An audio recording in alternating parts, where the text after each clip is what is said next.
Welcome to the Intersectionality Lab, a fair space to explore intersections. Hello, I'm Almina and Inga is hosting with me today. Also joining us for this episode is David Almeida. To give a brief introduction of our guest, David is originally from Portugal and he is currently working in scientific software development for a climate change program at the International Institute for Applied Systems Analysis in Austria. He brings a unique a bachelor's in cell and molecular biology and a master's in data science. Upon finishing his studies, he joined the Portuguese chapter of Transparency International, which is a global network of anti-corruption NGOs. And it's also very important to mention his former position as the president of the board at He for She Lisboa. He's been an activist for over 8 years with a particular focus on gender equality and anti-discrimination. So it's evident that David is very passionate about social justice, sustainability, as well as civic participation. And we're very excited to have him here today to share his insights and expertise on today's topic, toxic masculinity. So hello, David, and welcome to a new episode. Hi, thank you for having me.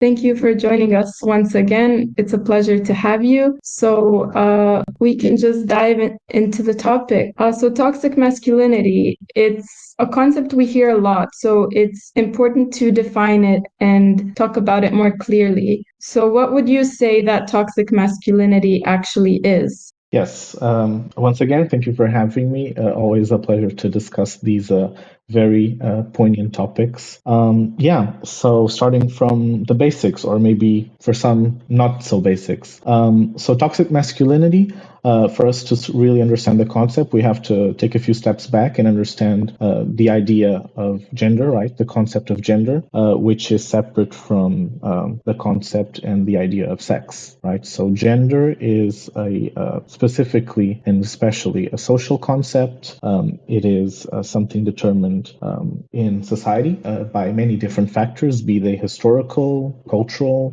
etc. Whereas sex tends to be associated with our biology.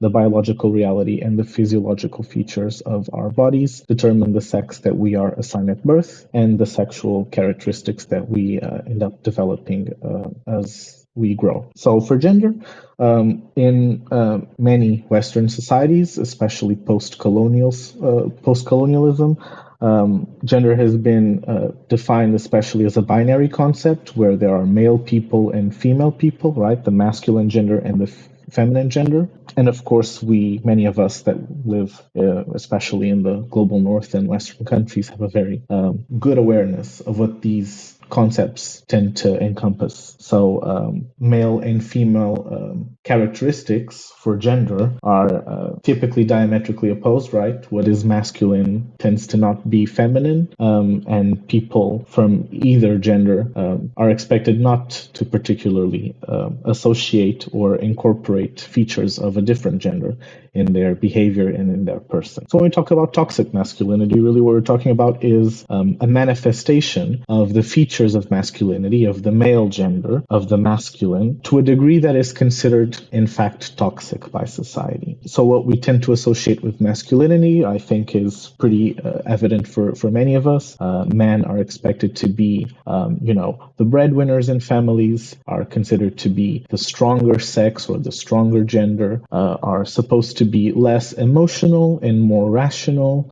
And of course, a lot of these characteristics are expected of the gender, regardless of them being true or not, of the particular person, the individual, or just of the gender altogether, right? We understand that gender construction also ends up developing stereotypes, and these stereotypes become very harmful for populations in general, but and on the individual level, of course, people develop expectations of the roles that they should occupy in society, and whether or not they can fulfill them is determinant of how they feel about themselves. So in many ways, gender and toxic masculinity specifically is also a side effect of the feeling that they must belong and must subscribe to a certain a certain norm of their gender, to the point where it becomes unhealthy. So examples of why masculinity can be unhealthy, of course, there's nothing wrong with men defining themselves individually or as a group as masculine people. You can have many interpretations of that, but you can be stereotypically masculine. You can be someone that,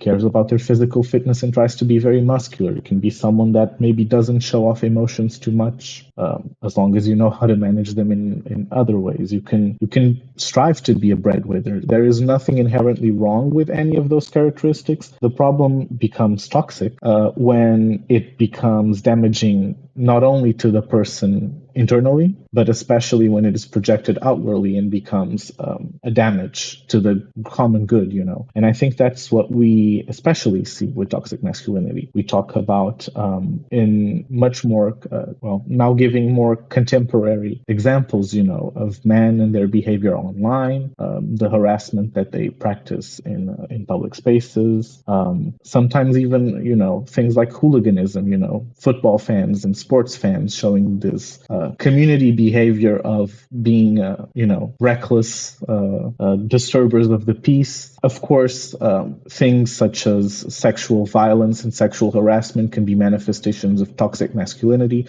because we know that men are expected to be sexual, are expected to be virile, are expected in many ways to view women and as sexual objects and not as full people. And so, of course, from that, you have to derive the idea that they are usable. And if they are usable, you lead to cases of harassment and violence. Of course, domestic violence is one of the biggest plagues that faces societies across the world, and is, of course, very tied to these misogynistic tropes and these expectations of men as the leaders of the household. And again, the lack of expression of emotions is really damaging, because it leads to, again, toxic outbursts of displays of these boiled up emotions, which could have possibly been expressed in healthy ways to deconstruct what is happening, but instead exploded into very harmful practices. So, circling around all of this, I would say that is what toxic masculinity can be. Mm-hmm. And you already touched it, like how toxic masculinity can affect women and also, of course, a bit the LGBTQ community, but maybe can you specify a bit more how the concept of toxic masculinity affect other genders than men or masculinity? For sure. So I guess it comes really deep down. It comes from just the, we all subscribe to gender roles and gender norms to some extent in society. And of course, there is always a trade-off with that. It tends to correspond to a certain level of social acceptance, the fact that we accept these roles and norms and we practice them collectively, but also comes to a certain degree of personal sacrifice, because we probably most likely, or maybe for some definitely, do not correspond 100% to the expectations of gender. In fact, it's sometimes very difficult to know what the expectation of gender is, because it is a very difficult sometimes concept to grasp concretely, right? These things are also evolving over time, Why do we associate pink and blue with a certain gender? Historically, it was known that, for example, some centuries ago in France, you would have expected the opposite of what we maybe associate today. So sometimes it's tricky. But why does it affect other people? Well, because when we talk specifically about toxic masculinity, we could explore ideas like toxic femininity. But I would argue, for example, that the effects of gender norms in women are perhaps tend to affect women more internally than necessarily people externally, at least not in visible and violent ways as men. And we can also sort of agree with that in terms of the statistics. But in general, toxic masculinity becomes harmful precisely because of these factors, right? When we raise generations of men to understand that their emotions are not a priority in their development, when in effect we are stunting them from learning how to be emotionally intelligent, from learning how to handle emotions, not only speaking them out to others and explaining what they are feeling, but even to themselves, right? They do not learn the tools to understand understand what they are feeling and whether the feeling that they are feeling is something that they should, go through, express to someone, share. So when we don't equip young men and boys with these tools to understand their emotions and feelings, it's natural that they grow up in a certain way stunted. And again, the expression of those feelings ends up being very limited in nature, in scope, and in the context that is allowed, right? Even socially, we don't expect men, I mean, perhaps some of us would appreciate it, but in general, society is very much against the idea that men can express themselves in the same way that women do, right? Either because they will face backlash for, looking feminine, being overly emotional, simply not subscribing to the idea that we expect of a stereotypical man. And because of that, we have specific contexts in which it is, in fact, acceptable for men to express emotion, but in a very limited range of them, right? Again, I bring the idea of like hooliganism in the sports community, right? We expect men to be very passionate about watching a football match or a games, some sort of sport event, and it's perfectly normal for men to, show, in fact, a hyper emotion, but it's also a very limited type of emotions, right? You either show yourself extremely happy about the success of your team or the game. You feel angry towards the rival team, and so in that sense, you feel permitted to act on the emotions that you didn't have permission to act on in other contexts. And so it's natural that other things overflow into that space, and not only might you show your true emotions about the game that you just saw, but you might also release frustration about your job or your relationships or just other aspects of your life, because you can finally have a space where you can showcase them.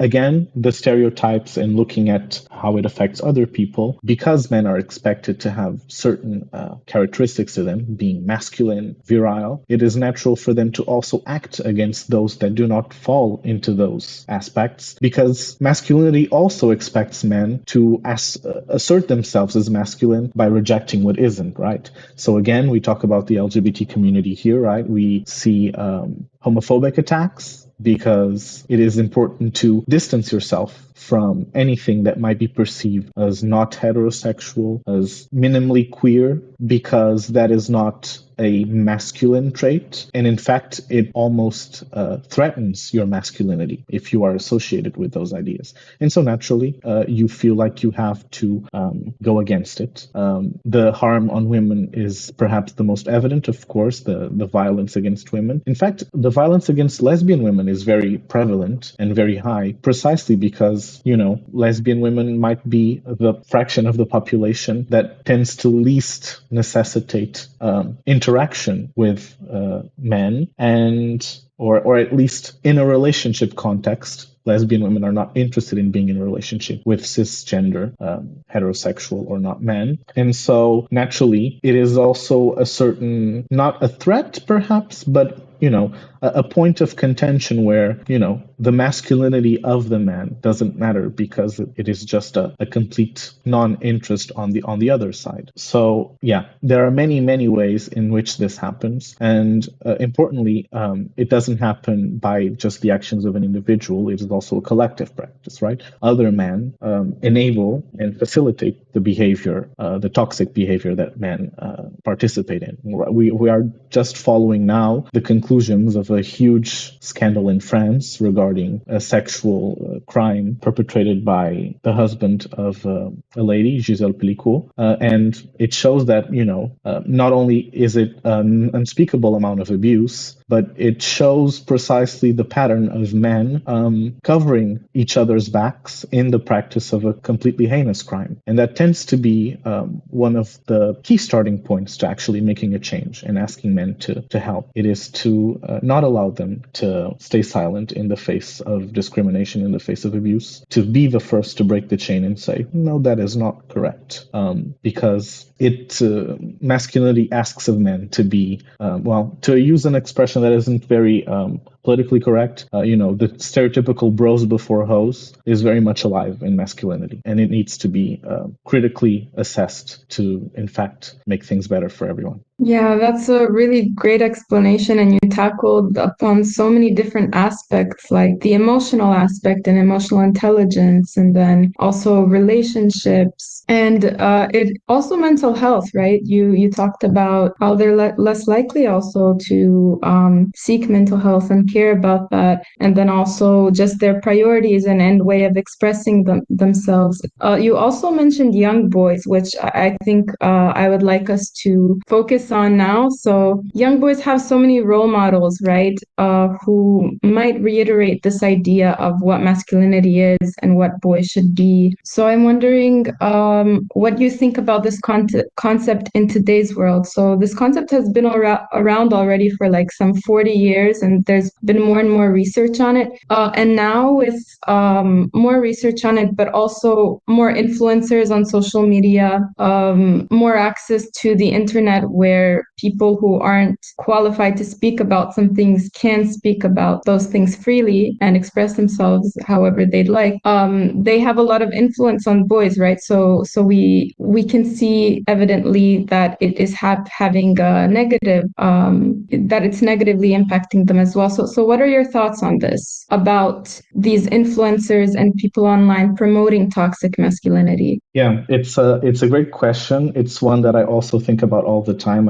I'm particularly interested nowadays in the digital and online space in regards to questions of just all around social justice and how it's shaping things. I think for before answering more towards your question, I think it's just a space that is not only in many ways difficult to research because of just the nature of how it is organized. The internet is different for everyone, unfortunately, nowadays. So we can't have, an idea of what other people are looking at just because we know what we see in our devices. And platforms themselves are not very friendly towards being looked inside transparently for us to really understand what's going on under the hood. But it is critical. I think maybe 10, 15 years ago, we could have questioned if things that happen online have any impact in real life. But I think nowadays it's undeniable. And in fact, for people that are perhaps like myself that consider themselves to be sort of critically online, it's very obvious that trends and things that started very small a few years ago are now very mainstream, not only online, but have bled into mainstream politics. We discuss things in world-changing events in politics all around the globe that started online, and you can trace those things. And there are people that do that kind of research, which is very interesting. So yes, looking at how young boys and men navigate the online space is critical to understand how it works, because at least in my generation, I grew up with smartphones only after quite a few number of years. And so I had a childhood free of those kinds of devices. But nowadays, it's to be expected that young boys and men have an exposure to screens and to the online space from a very early age, which in general, there's also just a lot of questions around what that does to any person, regardless of gender, regardless of what they are exposed to. What is the impact of smartphones and the online exposure from such an early age? But especially knowing what the content exists in these platforms, we can definitely start looking at some challenges, but also perhaps some opportunities, right? So we definitely know that a lot of platforms work primarily using recommendation algorithms. Nowadays they might use terms like AI to describe it, but these things have been around longer than what we nowadays like to throw the AI label on everything, right? These recommendation algorithms just create a profile of you as a user, and they determine the content that you are most likely to watch for longer, because platforms need to keep you longer watching to feed you ads so that they can profit. That's the business model of the major platforms that we have nowadays: social media, Facebook, Instagram, YouTube, TikTok, Twitter, or X. These are all similar models of functioning. Of course, they have different designs, but in essence, that is what is necessary. And over the years, we've come to understand that platforms promote reactionary content that engages in questionable discourse, but content that especially brings out reactions from people. because that is what platforms need to keep them engaged and hooked in their space. And that with that comes naturally understanding which type of content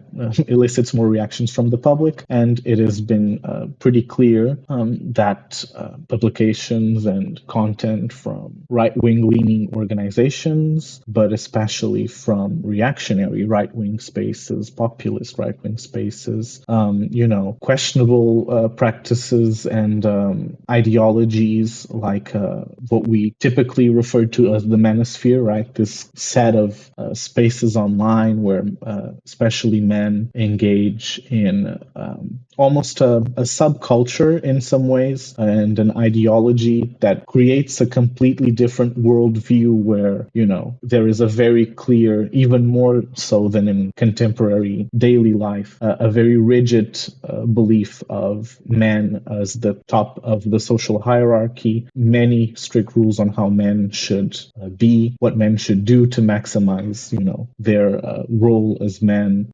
almost cult-like behaviors in some aspects of, things that they should do to improve their appearance, to be successful in having a relationship. But of course, we are also not talking about necessarily a healthy relationship because they expect submission to them. And so, of course, a few years ago, we could say that these were niche communities where people engaged in these strange meme culture. But nowadays, it's become apparent that it's something that has spread to many spaces. The vice president or the vice president elect of the United States, J.D. Vance, is someone that, at least from many news outlets, there are suspicions that he is someone that is very familiar with those kinds of online spaces. So we will have soon in the government of the United States, the second in command being someone that is very much engaged in these extremist practices. And of course, young men and boys, when they grow up in online spaces, when we socialize, at least in person, we have immediate feedback mechanisms to teach us what is right and what is wrong, right? We see people's reactions, we might be scolded, the consensus of the group might be against our personal opinion, and so we sort of fine-tune the way that we behave and the way that we think based on people's reactions to what we do, right? That's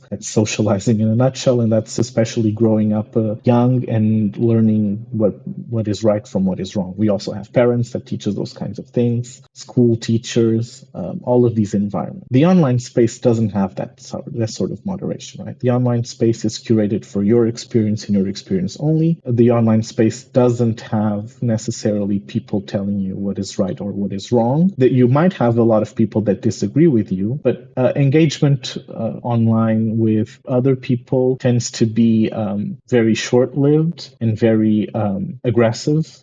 Comment sections are not necessarily always the space for debate, or at least not for nuanced debate. It tends to be much more a fighting match where each person tries to assert that their position is the better one for the sake of showing that it is the better one, not for the sake of intellectual honesty or reaching a consensus or a conclusion that, might change your point of view. I'm not saying that those things don't happen, but that's not necessarily how those platforms are designed to work. And so when we grow up, here I speculate, of course, when we grow up in these sorts of spaces, it's only expected that you are not going to be developing yourself as a person with opinions that will differ very much from the communities that you interact with, right? I mean, not to say that this doesn't happen in real life. Of course it does. We all assimilate the culture and the communities that we live in, but we tend to have more ways of critically assessing those things in real life versus online, where you might very quickly go into these very radical beliefs without any sort of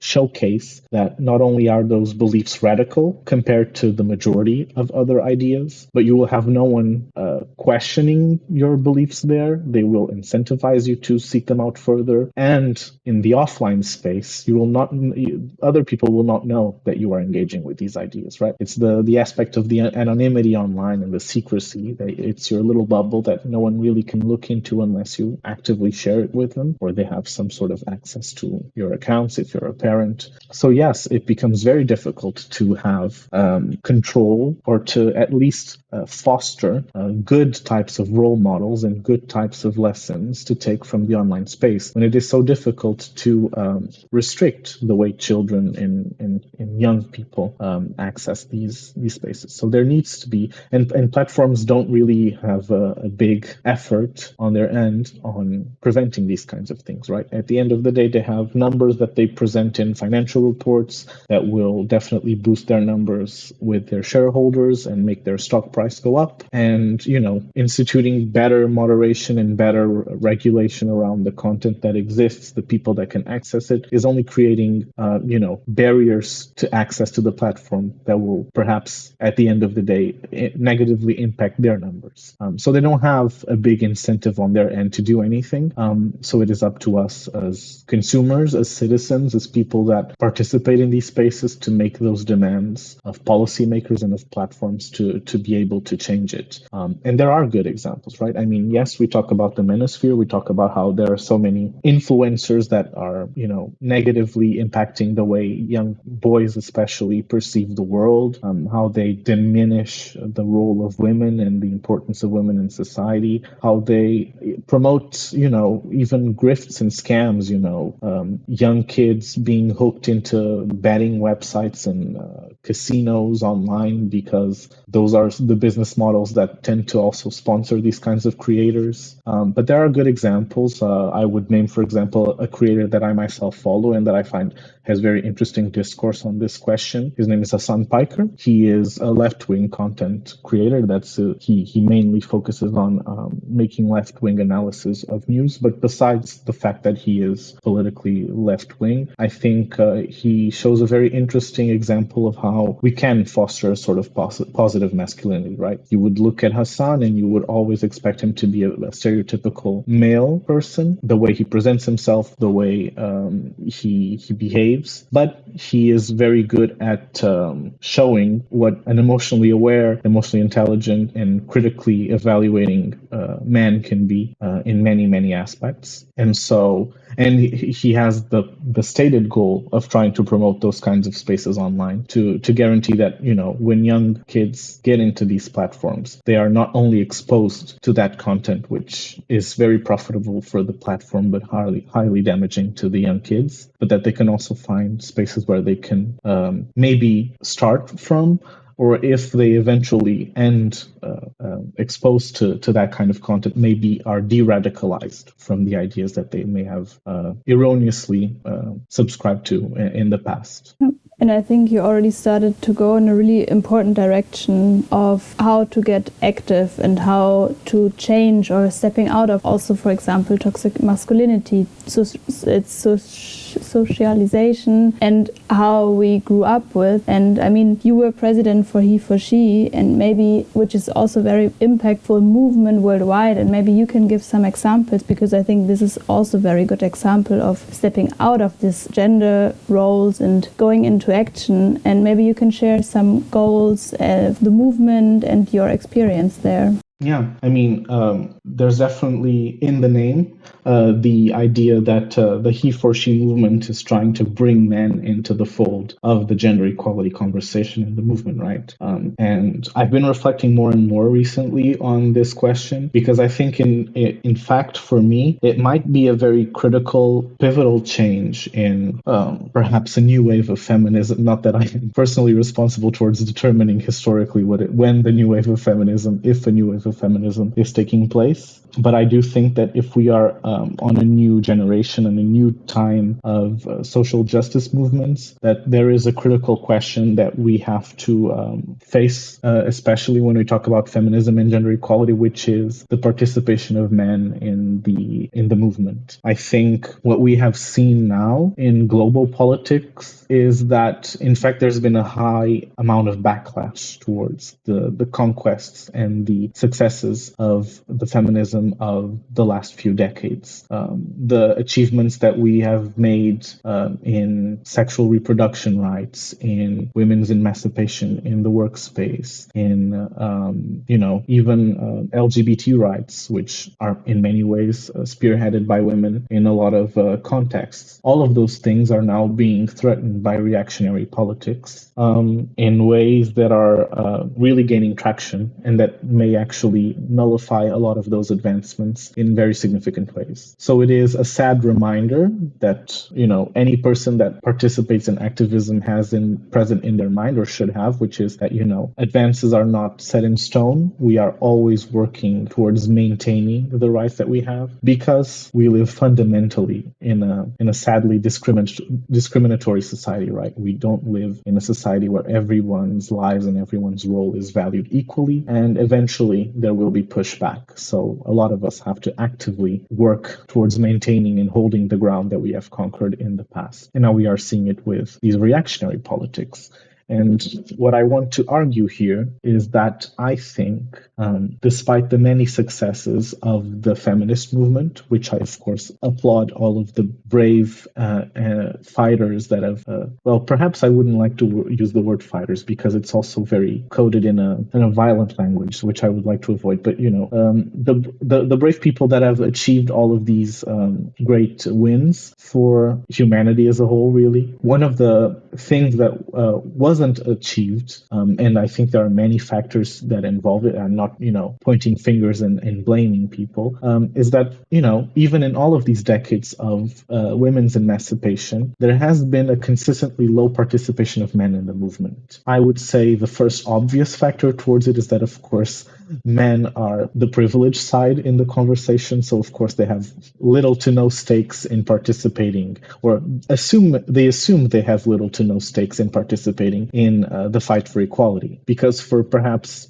a good number of men, it would mean actually losing privileges in guaranteeing equality for all. But of course, I think all of us agree that it would be a net positive for everyone at the end, because we are not just talking about, bringing women up. We're not necessarily talking about bringing men down. We are talking about making things a level playing field and actually, I think, liberating men in many ways, right? I mean, we are talking about allowing positive masculinities to exist, allowing men to not live in a bubble of what is expected of them as people, to live their humanity fully as any other person should. And so it is a liberatory movement for men as well. That is what the he for she movement also tries to embody and tries to promote. But it is indeed a big challenge, which I myself am trying to understand how to do, in trying to bring men along with it. I think the fact that men haven't participated in the movement has led to a lot of them not connecting with perhaps the message of the movement, not connecting to how many stakes they actually have in it being successful, and how liberatory it can be for them.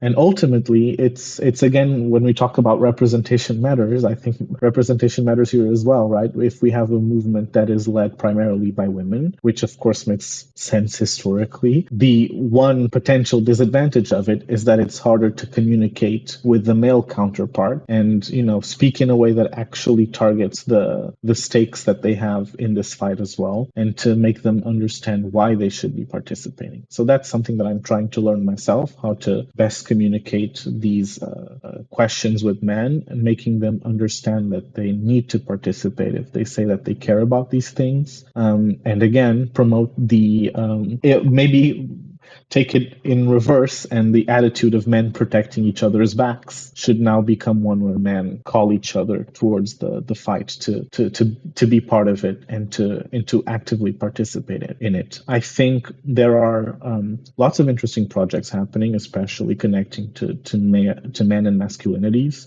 A lot of them happen, in fact, in the places where we could say that, we see the ultimate penalty that men receive for showcasing their toxic masculinity, right? We talk about youth detention centers, prisons, and in those spaces we see very interesting projects from feminist men and feminist people developing these courses or these experiences where people that are in prison or in less favorable social settings are able to learn how, the situation that that they can find themselves in might be related to the way that they are, socially programmed to expect to be a certain type of gender or subscribe to certain types of stereotypes. And that in breaking those things, they are not only liberating themselves, but they are also breaking a cycle of violence and perhaps breaking a cycle of, social discrimination and, fragility in the economical sense. And so in that way, bring men into the fold and make them active creators of the movement. I think that's necessary because, again, the backlash that we are seeing in politics reflects in some part, at least in my opinion, the disconnect that is the gap that is widened in men not understanding why these movements are necessary for them and feeling above all threatened by them instead of actually supportive of Yeah, them. that's really interesting. So I think you brought a lot of awareness to so many issues like homophobia and feminism and so on, and also the values that people have and how they don't see it as an issue and the lack of motivation to actually do something. So I think that the he for she movement is huge and it wants to make changes, but of course, with topics with topics that are connected to social justice, it's hard and there are baby steps to get there because of all these differing opinions.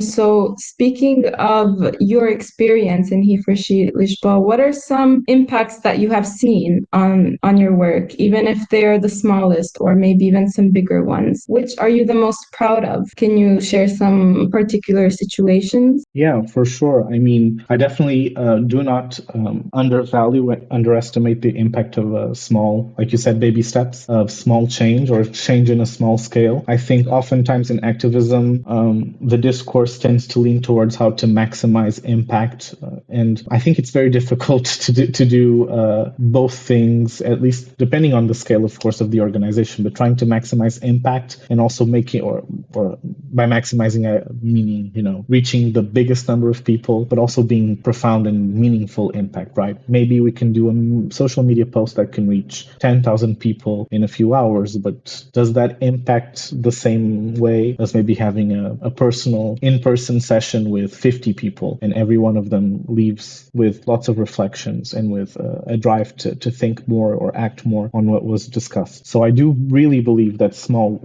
impacts can make big changes. I think one person is enough to start a whole chain of change. And so so I'm really proud of the work that we have done over the years. I think I highlight two of our biggest, and in this case they were ambitious projects, so they involved a bigger number of people, but it was always again focus on the local, right? We represented Lisbon as the chapter for the he for she movement, and so our focus was on our city, and we knew that if we did our work well there, we would have good impact and good change for the future. So one of the projects was our academy. So we have the He for She Lisboa Academy, where we would provide a free of charge many weeks course on human rights, and this was in partnership with Nova University, so the School of Law from the new University of Lisbon, and it would be a deep dive into specifically the topic of human rights, from the most basic concepts to more specific ideas relating human rights with feminism, with gender equality. And we would give the opportunity for the participants to then, shadow or do some small project in partner entities, be they companies, consulting firms, they could be foundations, NGOs that would collaborate with us, so that they could look into the aspects of what they were working on and try and implement something as well in that space. And it was always important for us to make all of our initiatives, and it's a commitment that we have as a chapter, but also as a movement, to make them free of charge, to allow people to access the resources and the events and the initiatives that we create without at least economical barriers, because we know that oftentimes there are many interesting things that may be happening in the civic society space that some people cannot access because they simply do not have the financial means to support it. So at least in that aspect, we made sure that we always made it free of charge, and we of course encourage everyone to apply and we gave ample time to decide on who could participate with the application that we received. And the other project that we have is our We for Education, which was and is currently a project where a team from our movement goes into schools, so high schools, middle schools, primary schools, and teaches a variety of concepts from social justice and other things to the classes that wish to receive us in their school. And so, depending on the age, depending on their interest, we would approach different subjects. We could talk about sexuality and complement, the aspects of sexual education that sometimes might be not as strong in schools, or we can at least bring an angle of inclusive sexuality, understanding that sexuality isn't just the heterosexual sexuality that many schools teach. We could talk about, simple concepts of differentiating gender and sex for younger audiences, or why equality is good. We could talk about gender stereotypes. We could talk about toxic masculinity, right? So we would curate the discussion that we would have depending on the interest of the classes, the teachers, the adequacy of whatever was considered best for them, to make sure that young kids had some exposure to these ideas. And again, starting from a young age, showing them this perspective. And indeed, we would feel it.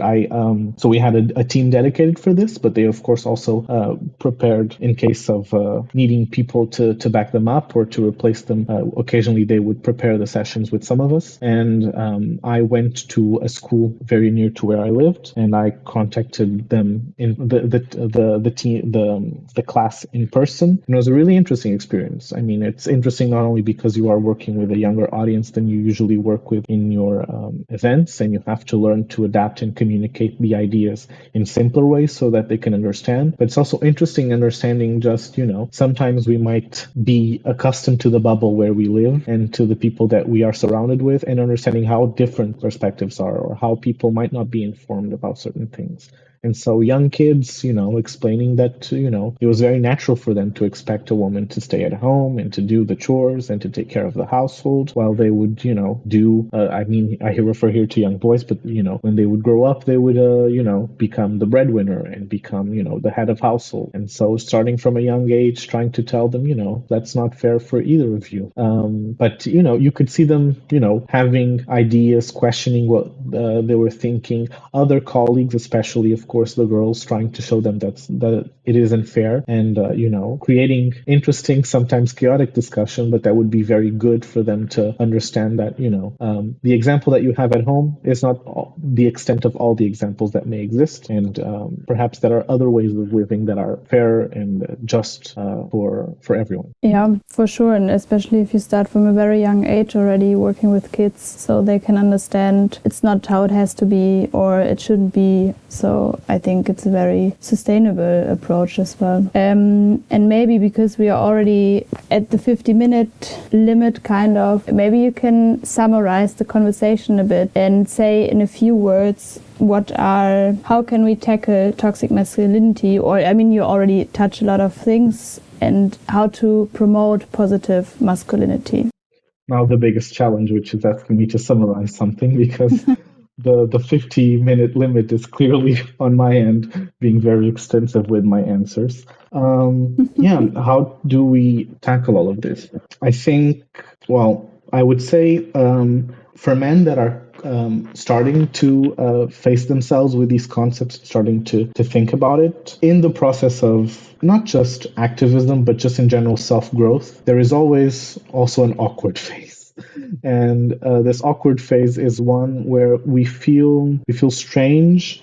In some ways, we feel threatened because it is a discomfort, right? When we are learning to deconstruct something about ourselves, there is always a discomfort associated with it. And I think culturally, we are not taught in general, either men, women, whoever, we are not well taught to deal with this uncomfortable emotions and stay with them.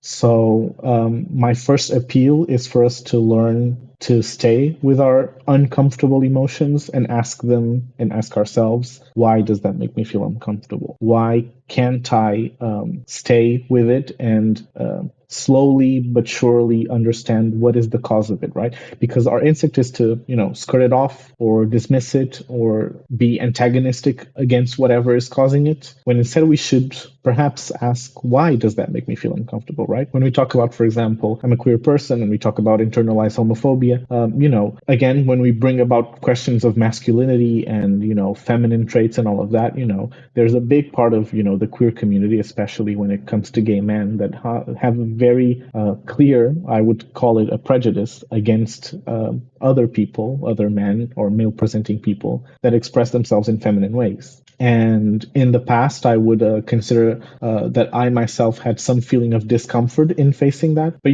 the discomfort is a feeling that I have. It's not, it's a real feeling. It's not that feelings are not real, but it is not something that should condition the behavior of the person that, or whatever, is eliciting that feeling in me, right? It is something that I need to analyze first myself and understand why it is causing it. And if there is no validity to me feeling that way, why should I demand of other people to, exist in a way that only makes myself feel comfortable, perhaps at the sacrifice of something on their end? So learning to be comfortable in the discomfort is the first step. Again, men have to, I'm now focusing on men because I think there needs to be a lot of work done internally for it to reflect on the outside. But I think they need to understand who their support networks are. I think they have to understand that, if they have male friends, that they would perhaps be surprised at how willing other male friends are to sharing and expressing their emotions with them if only one of them starts. Oftentimes that is the challenge, right? There is this silent consensus around not really breaking the ice, but as soon as someone does it, it becomes very different. The nature of the relationship takes a completely different shape, and I think it's very important for men to be there for other men, and because they can become the example for other men, that they can be vulnerable, that they can be emotional, that they can share what they are feeling. They have to listen to women. It's an old one, but it's a true one. I think women, if they are often on the receiving end of the consequences of toxic masculinity, I think they have to be open to understanding the perspective of women and how often men are blind, like all of us are. We have our own personal experiences and we are blind to the experiences of others because those questions never popped up in our heads. A very simple, almost mainstream pop feminism example, but there was an interview on a British talk show with a bunch of actors and one actress, Saoirse Ronan, and there was a comment made on, I don't know, hiding someone's keys in their hand and being and using it as a weapon while on the street at night, and every man sort of laughed and dismissed the idea, and she very confidently and very simply said it, well, you laugh about it, but every woman here does it every night, because again, she needed to bring to the spotlight the idea that, what is a very basic, guaranteed right, let's say for men, which is safety at night, is a constant fear and a real threat for many women also every night. So we need to understand that we live different worlds, but we can also prevent those worlds from being so different and so unfairly different. And what else could I say? I could say, I would encourage also the other side. I would encourage women to try and find ways of communicating with men that speaks more to their experience. I know that, it's a touchy subject when we talk about feminism, trying to we shouldn't really need to pamper to men or to pamper and make other people comfortable when, we know that deep down systemically the roots of inequality stem primarily from men. I mean, it is an undeniable fact that we live in a misogynistic and male-centric society. So we don't need to really center men all the time to solve things. But I think it is fair on an individual level. At least I try to practice this individual with my friends. I act with them as friends and as people that I care for, and I try to make them see things different ways. I try to understand as people, as someone that I know, as someone that has these particular characteristics. How can I make the question more obvious to you? How can I make it more digestible for you to understand it, but, also not patronize you and, try and teach it to you as a kid. It's a complex topic, and it's something that not only is important for you to learn, I would say that it is necessary for you to learn if you want to be someone that I really care for, because I care about these things and I can't really, at least personally, relate to someone that wouldn't consider those things to be important as well. Again, bringing the importance of small acts of change making big difference. We can't all be, the Greta Thunbergs of the world creating massive climate protests, but we can't always be the friend to our circle that brings the question or that raises the interesting topic at the dinner table, or, those small things that, start the conversation and keep ideas rolling in people's heads. Just thinking the last points you mentioned, they sound doable and not too difficult, but somehow it's of course it's a huge topic to address, but small step. Yeah. Yes. We all tend to be, or at least I myself know I am an impatient person, and I really like to see change happening very quickly. But we also have to learn to understand that a lot of change sometimes is small. Sometimes there are big burst out moments in history where things change very drastically, but a lot of times things take time. We have to also be aware of that and comfortable with it. But again, I think the examples I give are small precisely because it's very easy, especially in our generations, we see a lot of that people become overwhelmed with so many crises that are happening around the world. So where to start? Well, ignore all of the big things, focus on the small, focus on the local, focus on what you can actually do with more or less effort, but in a realistic setting. Yeah, definitely. I agree. It's meaningful work, everything that you described. It might be slow, but it's a progress for sure. And I found this very motivating, and I hope other people who listen will find it motivating as well. Because as you say, some questions never popped into our head. So I hope that this will inspire some of those questions and thoughts so that they can think about this topic that is really important. And as we discussed, it impacts so much of our lives for all members of society, men, women, and the LGBT community as well. Do you have anything to say for the end? I just wanted to thank you for the invitation. It was really lovely to have this conversation. I think I also benefit a lot from talking to other people about these things because oftentimes it's when I discuss ideas with people that, I start making connections in my mind about reflections that I've had in the past. So it's always good. And, I think my final word would be to please, support the ongoing movements for the liberation of the Palestinian people. Please support in any way we can. There are many fundraisers in many platforms, and it is important that we establish a path for peace in the current, again, poly-crisis world that we are facing. Yeah, thank you. Inga, do you have anything to add? No, thank you. I'm super happy with the conversation. It's very interesting to listen to you and get another perspective, as you said, and also the issue about toxic masculinity, about feminist movements is not an isolated one. And as you said, we are in a poly-crisis moment in the moment, or era in the moment. So it's really important to also see intersections of different crises. Yeah. Yes, thank you for mentioning the other problems and reminding us how important it actually is, David. And thank you so much for this thought-provoking discussion today. And this brings us to the end of the episode. So for the listeners, we would love to hear your thoughts on this topic. So please leave a comment down below. And as always, thank you for listening to the Intersectionality Lab Podcast. Thank you for listening to the Intersectionality Lab. If some terms or topics made you curious, check out our website. Maybe some of the resources will keep your thoughts rolling. Meet us where the lines cross.